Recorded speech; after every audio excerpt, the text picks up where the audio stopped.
Cross-dressing influencer Marc Bryan loves high heels, but don't call him trans. Marc Bryan. Source: Instagram. Marc Bryan may stand tall in stilettos, but don't expect him to stand tall with the LGBTQ+ community. The Texas grandfather, who moved to Germany, has been something of a social media sensation since he began posting himself wearing women's clothes. He has been embraced by members of the LGBTQ+ community for his cross-dressing side, but doesn't want that to be confused with support for the trans community, which, he recently told German Queer Eye host Avi Jacobs, he doesn't consider himself part of. He even refers to the community with the transphobic acronym, LGB. Paper magazine reports that, in a new clip from the German documentary-style series Beyond Fashion, the 62-year-old Texan grandfather is interviewed by Queer Eye Germany cast member and beauty guru Avi Jacobs, who is visibly shocked when Bryan says, "I try to separate myself from the LGB community because of the gay community that wore skirts and high heels before I did.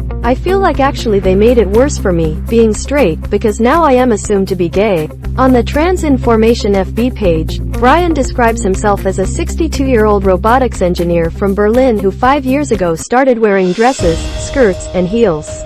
He says, "I just want people to concentrate on how well dressed I am, instead of debating about my sexuality."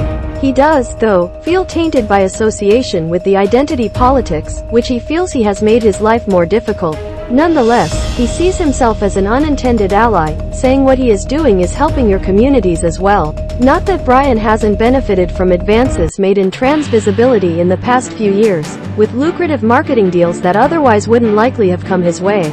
He continued, "I think that I am fine with you. I show myself as a masculine male. If I was gay, and when the same time I'd probably be attacked, or have problems." Bryan, though, thinks those problems could be self-inflicted by the trans community. "I think they've made it difficult for themselves just being more flamboyant. I think they're too outrageous and too flamboyant." Harper's Bazaar wrote of Bryan's rise to fame. In early 2017, Bryan, who, to clarify, identifies himself on his Instagram bio as a he, him, straight, cis male, began switching out his regular men's shoes with women's heels to wear with his office suits. 8 months later, a post from a social media account in Kenya that showed Bryan in several of his skirt looks went viral. "I still haven't quite got a full grasp on the reality of all this. I am still kind of half in disbelief that this has all happened to me," he says. "I am not the first guy on the internet to wear a skirt and high heels, but I think I am a little bit unique in that I basically preach that I am straight," he adds.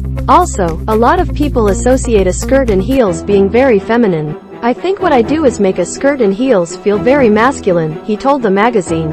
He told Harper's Bazaar that the big money has yet to roll in, though the days of having to scour eBay for €5 shoes are long gone. However, Bryan is now inundated with product from luxury brands keen to garner the attention of his female fans, who comprise 81% of his audience. He currently has about 100 pairs of shoes. Kira Shoes even named a shoe after him, the Marc Bryan green and yellow stiletto, which retails for approximately $700. "If I have the opportunity, why not try to make some money doing it? But I am also having a lot of fun," and he hopes to see a day when identity politics and fashion are not joined.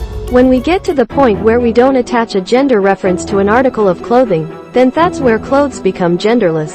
Men once wore high heels, too," he adds. Fashion sometimes goes full circle. Sometimes it takes hundreds of years.